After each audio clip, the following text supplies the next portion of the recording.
Now, Srimati Sima Dwivedi.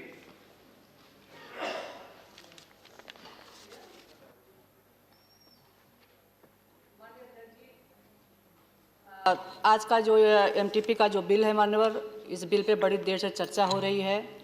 मैं अपने विद्वान माननीय मंत्री जी को धन्यवाद देना चाहूँगी, बधाई देना चाहूँगी कि जिन्होंने महिलाओं की पीड़ा को समझते हुए इस बिल को लाया, इसके लिए मैं इनकी प्रशंसा करती हूँ। और माननीय, मैं 2-4 बातों को आपके सामने रखना चाहती हूँ। 10 अगस्त 1971 को ये बिल आया था। उस समय जब बिल आया था तो अभी हमारे पूर्व के कई वक्ताओं ने अपने अपने बातों को अपने अपने अंदाज में रखा कि 12 हफ्ते, 20 हफ्ते, 24 हफ्ते। माननीय, सबसे पहले मेरा आपसे अनुरोध ये होगा कि सबसे पहले हमको ये समझने की आवश्यकता है कि गर्भ है क्या। गर्भ में बच्चा कैसा होता है, ये महत्वपूर्ण बिंदु है। माननीय, आपने देखा होगा अभिमन्यु ने अपने माँ के गर्भ में ही चक्रव्यूह तोड़ने की कला सीखी थी। माननीय, आपने देखा होगा प्रहलाद ने माँ के उदर से ही शिक्षा प्राप्त करके आए थे। और माननीय, अगर आपको याद होगा अष्टावक ऋषि ने गर्भ में ही वेद वेदांत का ज्ञान अर्जित किया है। माननीय, आज मुझे बताना जरूरी हो रहा है कि आज प्रतिवर्ष जो बच्चों का जन्म है वो है 2 करोड़ 70 लाख रुपए, 2 करोड़ 70 लाख बच्चे प्रतिवर्ष जन्म लेते हैं माननीय। और आपको यह जान करके हैरानी होगी, उसमें से 17 लाख बच्चे पैदाइशी विकृतियों के लेकर के जन्म होते हैं। और माननीय, उससे भी दुखद पहलू ये है कि जो हमारी मातृ मृत्यु की क्षमता, जो मातृत्व दर है, मृत्यु का जो दर है माननीय, वो अकेले 8% है। और माननीय, 8% कम नहीं होता, ये बहुत होता है। मैं प्रधानमंत्री मोदी जी को धन्यवाद देना चाहूँगी। और हमारी सरकार ने, आपने देखा होगा, बेटी बचाओ बेटी पढ़ाओ, और जब से ये भ्रूण हत्या के बारे में रोक लगी, थाम लगी, तब से जो ऐसे माताएं, ऐसी बहनें जो गर्भवती हो जाया करती थीं, अगर उनको गर्भ से निजात पाना होता था माननीय, उनको अच्छे डॉक्टर नहीं मिलते थे, जिनके कारण वो गांव के नीम हकीमों से और जो गैर कानूनी डॉक्टर से हैं उनसे गर्भपात कराते थे, जिसका परिणाम यह आता था कि वो उनकी शारीरिक स्थिति खराब हो जाती थी। माननीय, हमारी सरकार ने जो इस विधेयक को लेकर के आया है, इस विधेयक के बारे में मैं ये कह सकती हूँ, अभी हमारी कई माननीय महिला सांसदों ने कहा कि इस विधेयक को बनाते समय कई लोगों से राय नहीं ली गई। माननीय, आप देख लीजिए, इसमें सबकी राय ली गई है, कानूनी राय ली गई है, महिला की डॉक्टरों की राय ली गई, नर्सिंगों की राय ली गई है, और तो और माननीय मेडिकल के लोगों से राय ली गई है, स्टेट गवर्नमेंट के लोगों से, NGO से, सबसे इसकी राय लेकर के इस बिल को बनाया गया है। माननीय, बिल बहुत ही उपयोगी है। और माननीय, मैं बताऊं आपको, हम सभी लोग लगभग ग्रामीण पृष्ठभूमि से आते हैं, और जैसा कि हमारे एक माननीय सांसद ने कहा कि कोई भी महिला अगर गर्भवती होती है तो उसकी ज़िंदगी का सबसे वो सुंदर दिन होता है। इसके लिए जिसको बच्चा नहीं पैदा होता, कितना दवाई कराना पड़ता है, कितना इलाज कराना पड़ता है, आदमी क्या क्या नहीं करता है, कितने सारे टेस्ट ट्यूब बेबी कराने पड़ते हैं।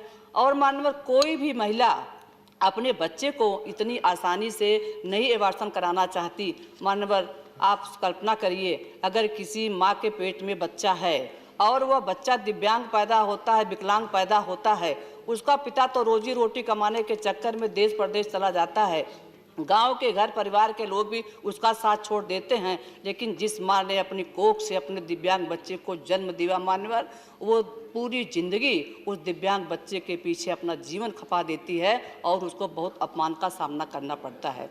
बहुत सारी ऐसी चीज़ें होती हैं, जब बच्चा गर्भ में 12 हफ्ते का होता है तब पता लगता है। बहुत सी ऐसी बीमारियां होती हैं जो हमको 20 हफ्ते में पता लगता है। बहुत सारी चीज़ें ऐसी होती हैं जिसको हमको 24 हफ्ते में पता लगता है। और बहुत सी ऐसी बीमारियां होती जो 24 हफ्ते से ऊपर भी पता लगता है। इसीलिए हमारी सरकार ने मेडिकल बोर्ड का भी गठन किया है। और जैसा कि आप जानते हैं, 12 हफ्ते के लिए एक डॉक्टर, 12 से 20 हफ्ते के लिए 2 डॉक्टर। और माननीय, जो मेडिकल हमारा बोर्ड बनेगा, किसी माननीय सदस्य ने कहा कि मेडिकल बोर्ड में स्त्री नहीं है। मेडिकल बोर्ड में महिला डॉक्टर भी है, बच्चों का भी डॉक्टर है, रेडियोलॉजिस्ट भी है, सबका एक गठन किया गया, बोर्ड का गठन किया है। माननीय, मैं आपके माध्यम से ये भी कहना चाहती हूँ कि ऐसे बच्चों का गर्भपात कराया जाने का इसमें नियम में प्राविधान है, जो कि अगर ऐसी माँ जिसके पेट में ऐसा बच्चा हो गया हो जो बलात्कार से हुआ हो, अथवा पति पत्नी ने बच्चा पैदा करने न चाहते हो, बच्चा पैदा करना, उनको बच्चा पैदा हो गया हो, अथवा ऐसी महिलाएं जो ऐसी बच्चियां जो हमारी छोटी उम्र की बच्चियां हैं जिनके साथ कभी दुर्घटना घट जाए, उनके साथ जब बच्चा होता है तो उनको बहुत सारी मानसिक पीड़ाओं को झेलना पड़ जाता है। मानवर गांव में कहा जाता था कि जब किसी के पेट में गर्भ आता था, बच्चा आता था, तो लोग कहते थे कि अच्छा खाने के दो, अच्छी बातें करो, अच्छी ज्ञान विज्ञान की बातें करो, अच्छा इनके सामने आसपास का इनका वातावरण अच्छा हो। और हमने तो देखा था कि गांव में जब किसी को बच्चा होने वाला होता था तो घर के अंदर उसके कमरे में बड़ी अच्छी अच्छी फोटो लगाई जाती थी कि इस महिला इस बच्चे को देखेगी, इसको देखेगी तो उसका असर उसके ऊपर आएगा। और मान्यवर हम तो ग्रामीण परिधि से निकल करके आए हैं। आज की तारीख में मान्यवर बहुत सारी दिक्कतें हैं महिलाओं के सामने। और अभी हमारे बहुत सारे मेंबरों ने कहा, बार बार ये कहा कि गुजरात में बहुत सारे डॉक्टर कम हैं। अब तो मैं दावे के साथ कह सकती हूँ, जब से हमारी सरकार आई, जब से हमारे प्रधानमंत्री मोदी जी आए हैं, डॉक्टरों की भरमार हो गई है। कोई भी ऐसा स्टेट नहीं है जहां पर डॉक्टर ना हो।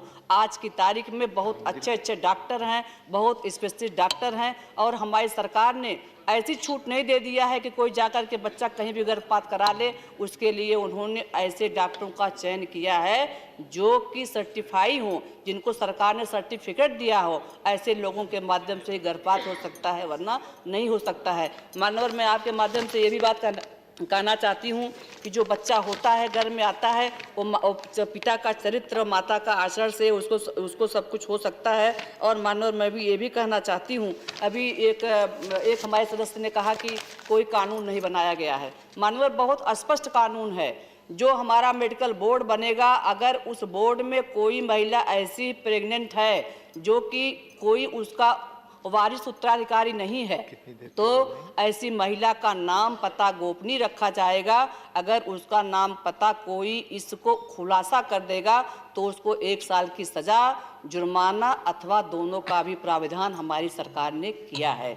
मानवर ये बहुत अच्छा बिल है। और मुझे तो याद है कि 8 मार्च को जब अंतर्राष्ट्रीय महिला दिवस था, उसी दिन ही हमारा विधेयक आना था, लेकिन हमारे विपक्ष के लोगों ने किन्हीं कारणों से नहीं आने दिया। और आपने देखा होगा माननीय, जितनी चर्चा चल रही है, विपक्ष के लोगों ने भी इस बिल का समर्थन तो किया है। अब ये अलग बात है कि वो विपक्ष में रहने के नाते घुमा फिरा के कह रहे हैं, लेकिन कोई व्यक्ति ये नहीं कह रहा है कि ये बिल गलत है। ये बहुत अच्छा बिल है मानवर। इस बिल के नाते करोड़ों करोड़ महिलाओं को इसका लाभ मिलने वाला है, चाहे वो ग्रामीण क्षेत्र की महिलाएं हो, चाहे कहीं की महिलाएं हों, सबको ये लाभ मिलने वाला है। और मानवर मैं फिर इस बात को दोहराना चाहती हूँ कि कोई भी महिला जब मानसिक अवसाद में होती है, शारीरिक अवसाद में होती है, तो वह स्वस्थ बच्चे को जन्म नहीं दे सकती। मानवर जब बच्चा स्वस्थ नहीं पैदा होगा, तमाम उसको बीमारियां हो जाएंगी। मानवर मैंने एक बार अपने गांव में देखा था, एक महिला को 3 बेटियां थीं। उसको जब चौथा बच्चा गर्भ में आया तो उसको कुछ दिक्कत हुई, तो वो डॉक्टर के पास दिखाने के लिए गए। मुझे लगता है 20 या 21 हफ्ते का समय हुआ था।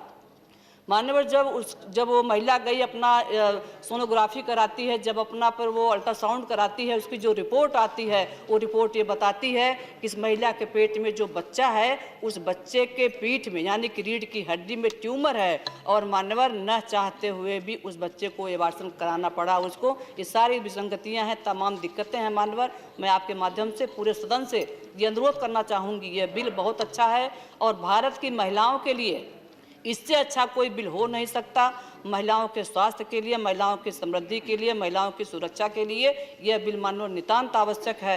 मैं फिर से धन्यवाद देना चाहूँगी अपने माननीय मंत्री जी को, फिर से मैं आभार व्यक्त करना चाहूँगी अपने माननीय प्रधानमंत्री जी को, जिनके नेतृत्व में बेटी बचाओ बेटी पढ़ाओ, महिलाओं के उत्थान की बात और स्वस्थ बच्चे की जन्म देने की बात जो हमारी सरकार ने आज विधेयक के माध्यम से प्रस्तुत किया है, यह बिल इसकी जितनी भी तारीफ करी जाए उस कम है। मानवर मैं आपके माध्यम से फिर आखिरी बातें कहते हुए अपनी वाणी को विराम देना चाहूँगी।